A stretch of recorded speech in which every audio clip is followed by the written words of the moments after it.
Snoop Dogg had dealt with his fair share of run-ins with the law, but there was something about this stop that felt different from the jump. The afternoon had started out like any other, just him, his lowrider, and the smooth rhythm of the city rolling by. But when the flashing red and blue lights lit up in his rearview mirror, it wasn't just routine traffic enforcement. The way the cops approached his car, the cold look behind their mirrored sunglasses, the smirks that didn't quite hide their intentions, it was clear they weren't there to ask questions. They were there to make accusations, to push buttons, to set him up. But if there was one thing Snoop knew better than anyone, it was how to read a situation, and he could see the corruption written all over this one. The only question was, would he let it slide or stand his ground? And if there's one thing everyone knows about Snoop, it's that he's never been the type to back down. The sun hung low over Los Angeles, casting long golden streaks across the city streets as Snoop Dogg cruised down Crenshaw in his custom lowrider, the hydraulics humming beneath him with every subtle bounce. The bass from his latest track thumped through the speakers, mixing with the familiar rhythm of the neighborhood, kids on bikes weaving between cars, street vendors hustling on corners, and the occasional distant sound of sirens cutting through the air like background noise in a city that never really sleeps. For Snoop, this was home. This was peace. His windows were rolled down just enough to let the breeze snake through, carrying the sense of fresh street tacos and hot asphalt. He wasn't in a rush. He never was. Just another day, another smooth ride to clear his head after hours in the studio. But that calm vibe? It shattered the moment he saw those flashing lights in his rearview mirror. At first, he didn't react. He'd been here before. A traffic stop wasn't new to him. But something about the way that black and white cruiser was tailing him felt off. It wasn't the usual follow and pass scenario. They were sticking to him like glue. Too close. Too aggressive. He eased off the gas, letting the car roll to a smooth stop by the curb. And that's when he felt it. This wasn't just a routine stop. This was something else. The cruiser didn't just stop behind Snoop's lowrider, it loomed, like a shadow stretching too long in the fading afternoon sun. The flashing lights weren't just red and blue anymore, they painted the entire street in an aggressive, strobing glow that made the calm of just moments before feel like a distant memory. The rhythmic thump of Snoop's speakers was now competing with the thudding beat of his own heart, though his face remained the picture of calm behind his signature sunglasses. The car doors creaked open with an exaggerated slowness, like the officers were trying to drag the moment out, stretch the tension until it snapped. They wanted him to feel the weight of their presence. And Snoop felt it, but not in the way they expected. He wasn't new to this. He had seen this play out more times than he could count. But this time felt different. Two cops stepped out. The first was older, mid-40s, his face weathered, not from time, but from a life of authority unchecked. His mirrored sunglasses reflected the lowrider's polished chrome, his jaw tight, the kind of tight that comes from years of thinking you own the space you occupy. His uniform was crisp, too crisp, like he wore it as armor, a badge not just pinned to his chest, but stitched into his identity. The second cop was younger, maybe late 20s, with a lean build and a swagger that suggested he was still trying to prove something. His smirk wasn't just a facial expression, it was a weapon. It said, "We've done this before, and we'll do it again." He circled the car with slow, predatory steps, his eyes scanning every inch like he was looking for a reason to escalate. Not because there was one, but because he wanted there to be. Snoop kept his hands on the steering wheel, fingers tapping a slow, steady rhythm. He was calm, but not passive. He knew better than to give them a reason. But he also knew better than to let them think they had control. The older cop was the first to speak, his voice cutting through the thick air like a blade. "License and registration." "No, sir." "No, please." "Just an order," barked out like Snoop was already guilty of something they hadn't named yet. Snoop moved slowly, deliberately. He reached into the glove compartment with the ease of someone who had done this dance before. But he felt their eyes on him, sharp, watching, waiting for a wrong move that wasn't coming. He handed over his ID and registration without a word. The cop took them, glanced briefly, and then, in a move that felt more like a slap than anything else, tossed them back onto the dashboard like they were worthless. Snoop raised an eyebrow behind his shades. He didn't need to speak to let them know he caught that. Disrespect speaks louder than words. "You know why we stopped you?" the older cop asked, his tone laced with condescension, like the answer was obvious. Snoop's voice was smooth, steady. "Nope. But I got a feeling you're gonna tell me." The younger cop chuckled, circling the car like a shark, tapping on the windows, peering inside like he was searching for something, anything, to justify this stop. "We got reports of a vehicle matching this description involved in some suspicious activity," the older cop said, his words slow, deliberate, heavy with implication. Snoop exhaled, a slow breath that carried more patience than most people would have had in that moment. Suspicious activity. The phrase was vague enough to mean anything but specific enough to sound official. It was the kind of language cops used when they didn't have a real reason but wanted you to think they did. "Suspicious activity, huh?" Snoop echoed, his voice still calm, but there was a weight behind his words now. "That so?" The older cop leaned in closer, his face just inches from Snoop's window. His breath was hot against the cool air inside the car, his presence invasive, oppressive.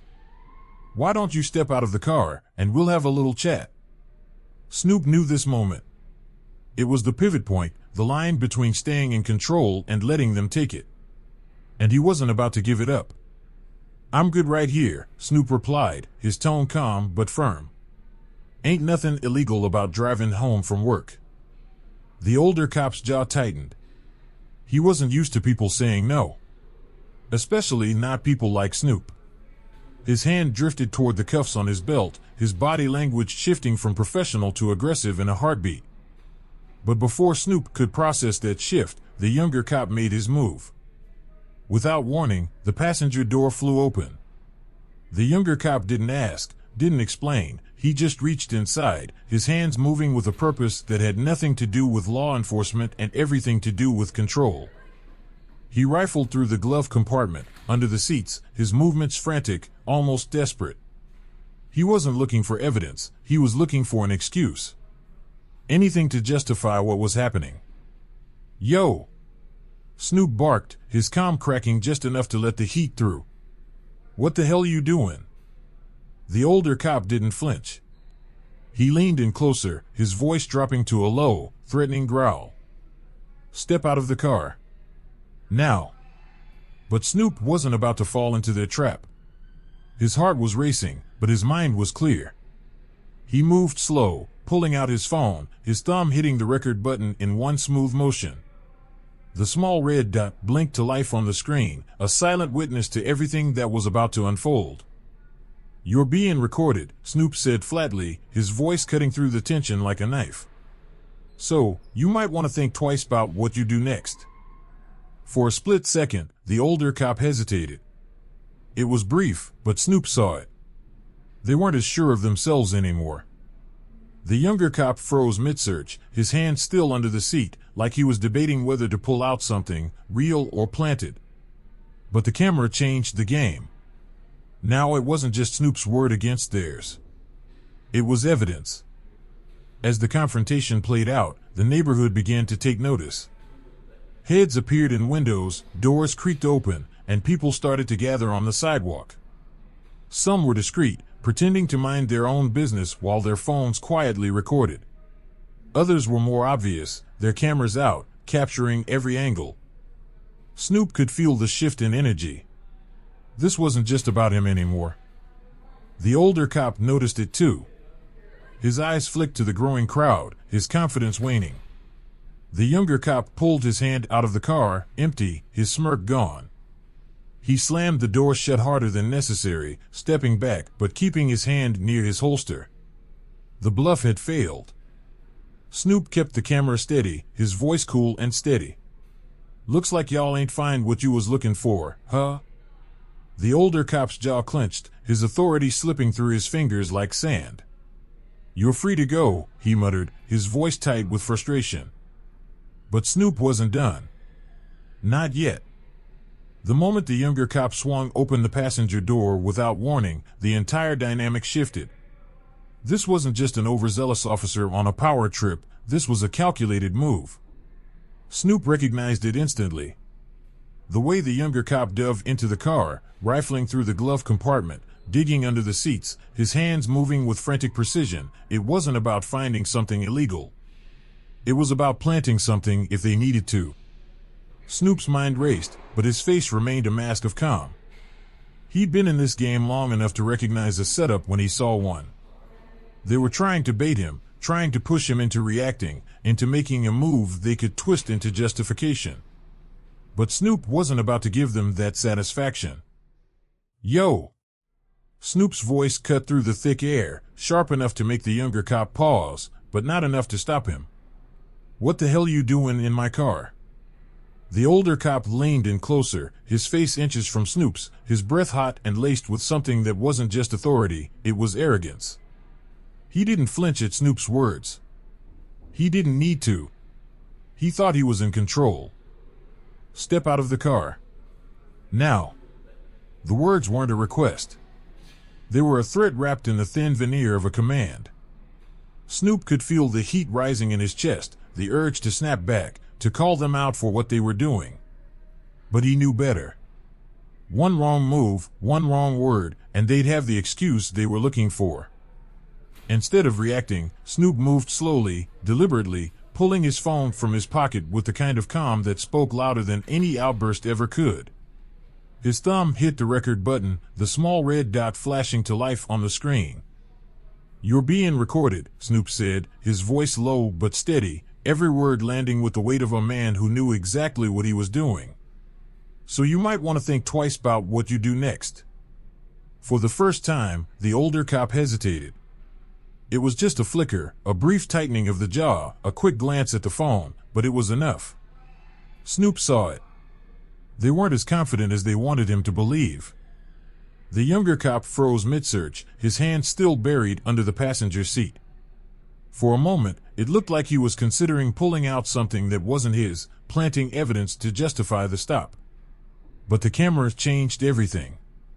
Now it wasn't just Snoop's word against theirs, it was proof. As the seconds stretched into what felt like hours, the energy on the street shifted. The usual background hum of the neighborhood, cars passing, people chatting, music spilling from open windows, faded into silence. People started to gather, their curiosity piqued by the flashing lights and the rising tension. Heads poked out from behind curtains, neighbors stepped onto porches, and passers-by slowed their steps, eyes locked on the unfolding scene. A few pulled out their phones, recording from different angles, ensuring that this wasn't just Snoop's fight anymore. It was the community's. The younger cop noticed the growing crowd and pulled his hand out of the car, empty. The cocky smirk he'd worn when they first approached had disappeared, replaced by a tight, uncomfortable expression. He slammed the door shut with more force than necessary, stepping back, but keeping his hand near his holster, as if still hoping for an excuse to escalate. Snoop didn't flinch. He kept the camera steady, his voice calm but laced with something colder now. "Looks like y'all didn't find what you was looking for, huh?" The older cop's jaw clenched, his authority slipping like sand through his fingers. For a moment, it seemed like he might double down, push harder, try to regain control through sheer force. But the cameras changed the equation. They couldn't bury the story if it went wrong. "You're free to go," the older cop muttered, his voice tight with frustration, each word tasting bitter in his mouth. But Snoop wasn't finished. "Not yet." "Nah," Snoop said, his voice rising just enough for the crowd to hear, for the cameras to catch every word. "Y'all thought you could pull some shady shit 'cause I'm just another black man in a nice car. But guess what? You picked the wrong one today."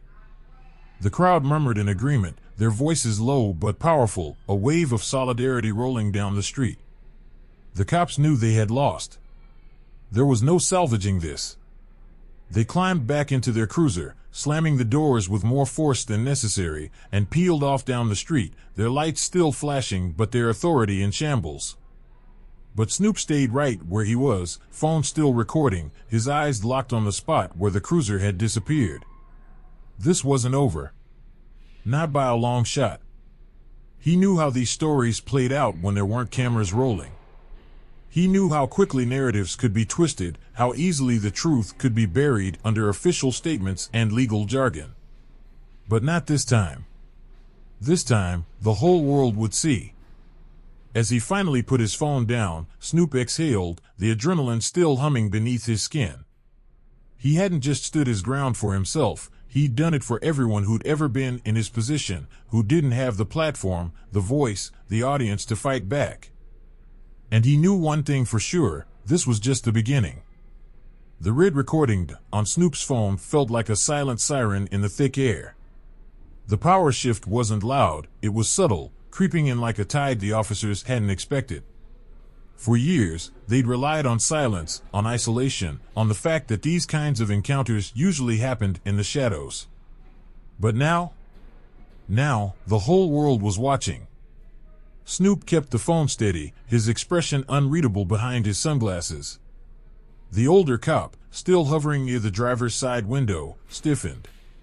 His eyes flicked toward the phone, and for the first time, there was a flicker of uncertainty. Not fear, just hesitation. And in moments like this, hesitation was all Snoop needed. "You know this is illegal, right?" Snoop's voice was calm, even, but each word was heavy with undeniable authority. "Searching my car without cause, harassing me for nothing. You think that badge means you untouchable?" The younger cop, still hovering near the passenger door, opened his mouth to speak, but the words never came. He could feel the weight of the eyes around him, the growing crowd, the recording phones, and Snoop's unwavering gaze. By now, the neighborhood wasn't just watching. They were invested. This wasn't just Snoop's fight anymore. It was every person who had ever been stopped without cause, every voice that had been silenced before it could tell its story. From across the street, someone shouted, "We see you. You ain't gonna get away with this." Another voice joined in, "That's Snoop, man. They messin' with Snoop." And just like that, the officers weren't facing one man, they were facing an entire community. The older cop's jaw tightened. He knew how this looked. And perception was everything now. The younger cop stepped back from the car, his hands hovering near his belt, unsure of whether to escalate or retreat. But Snoop knew exactly what he was doing. Snoop leaned slightly out of the window, his phone still recording. His voice was louder now, not shouting, but carrying, strong, clear, impossible to ignore. "You see what's happening here," he said, his words directed at the crowd now, but his eyes never leaving the officers. "This is what they do when they think nobody's watching. But today, everybody's watching that." The younger cop shifted uncomfortably, his earlier bravado fading with every passing second. The older cop, realizing the situation had spiraled out of his control, took a step back, his mouth set in a hard line. "You're free to go," he muttered, the words tasting bitter as they left his mouth. But Snoop wasn't letting them off that easy. "Nah," Snoop replied, his voice cutting through the air like a blade. "Y'all don't get to walk away like that. You thought you could pull some shady shit 'cause I'm just another black man in a nice car. But guess what? You picked the wrong one today." The crowd erupted in murmurs of agreement, some clapping, others recording even closer now. The officers knew they had lost, not just control, but the narrative. They climbed back into their cruiser, slamming the doors harder than necessary, and peeled off down the street, their tires screeching as if trying to erase their own embarrassment. But Snoop sat there for a moment longer, letting the reality of what had just happened settle in the air. This wasn't over. Not by a long shot. As the squad car disappeared around the corner, people began to approach Snoop's car, their faces a mix of relief and solidarity. "You good, man?" one guy asked, his phone still in hand, the screen blinking with the recording that had just captured the whole thing. Snoop nodded, a slow, deliberate movement. "Yeah. But it ain't about me. It's about making sure this don't happen to the next brother who don't got a camera rolling." A woman nearby, holding her young son's hand, added, "We saw the whole thing. They thought they could get away with it, but not today. The energy wasn't just supportive, it was charged. This wasn't just a story people would forget tomorrow. It was fuel for a conversation that wasn't going to die down. Before Snoop could even drive off, the first video hit social media. A short clip, no more than 30 seconds, but it captured everything that mattered: the officers searching his car without cause, Snoop calmly asserting his rights, the crowd growing, the final confrontation. The caption read, "They tried to set up Snoop Dogg." They didn't expect him to record it. Within minutes, it was being shared, retweeted, and posted across platforms. Comments poured in. This happens every day to people who don't have Snoop's platform. Imagine how many times this happens when nobody's recording. Snoop Dogg just gave a masterclass in staying calm under pressure. And just like that, the narrative belonged to Snoop. By the time Snoop pulled into his driveway that night, his phone was blowing up. Calls from friends, texts from journalists, DMs from people sharing their own stories. The video had gone viral. News outlets were already running headlines. Snoop Dogg stands his ground against unlawful police stop, entire incident caught on camera. But Snoop wasn't thinking about the views or the headlines. He was thinking about the people who didn't have a platform, who didn't have a crowd to back them up, who had faced similar situations and didn't walk away with a video to tell their side. He sat back, exhaling deeply, staring at the city skyline. This wasn't just about him anymore. And he wasn't about to let it stop here. As Snoop sat in his lowrider, the engine idling softly beneath him, the tension from the confrontation still hung in the air like smoke. The officers had peeled off down the street, but their presence lingered, a shadow that couldn't be shaken off so easily. The crowd that had gathered was slowly dispersing, people exchanging glances, nods, and quiet words of solidarity before heading back to their lives. But Snoop knew that this moment, this very specific moment, wasn't going to fade into the background like all the others. He reached over, stopping the recording on his phone, but he didn't put it away. He just stared at the screen for a second, watching the small red dot disappear, replaced by the timestamp of the video. Evidence. But more than that, proof. Proof of what had happened, and more importantly, proof that they had tried to get away with it. The street was calm again, but it wasn't the same calm as before. It was the calm before a different kind of storm. Snoop didn't have to be the first one to post the video. The neighborhood had already handled that. By the time he pulled out of his parking spot and eased back onto the street, his phone was buzzing in the cup holder beside him. Ping. Ping. Ping. Text after text, notification after notification, flooded his screen. He glanced down at a red notification bubble from Instagram, 50 new tags. Twitter was blowing up, too, and his DMs were overflowing. He pulled over a few blocks away, curiosity getting the better of him. When he tapped on the first video tag, he saw it. A 30-second clip, shot from across the street. It showed the younger cop rifling through his car, the older cop leaning into his window, and Snoop, calm as ever, holding his phone up to record. The caption read, "They tried to set up Snoop Dogg." But they didn't expect him to catch it on camera. He scrolled down, thousands of likes, hundreds of comments. People weren't just watching, they were reacting. This happens every day to people without a platform. If this is how they treat Snoop Dogg, imagine how they treat the rest of us. They messed with the wrong one today. And then came the retweets, the reposts, the shares. The story was out. And it wasn't going anywhere. By the time Snoop made it home, the video wasn't just circulating in his neighborhood, it was trending worldwide. News outlets were picking it up. Headlines flashed across his notifications. Snoop Dogg confronted by police in unlawful stop, entire incident recorded. Snoop Dogg stands his ground against officers in shocking viral video. Police overreach caught on camera, Snoop Dogg becomes the face of resistance. It wasn't just entertainment news anymore. It was everywhere, from local stations to major networks. But Snoop wasn't thinking about the media frenzy.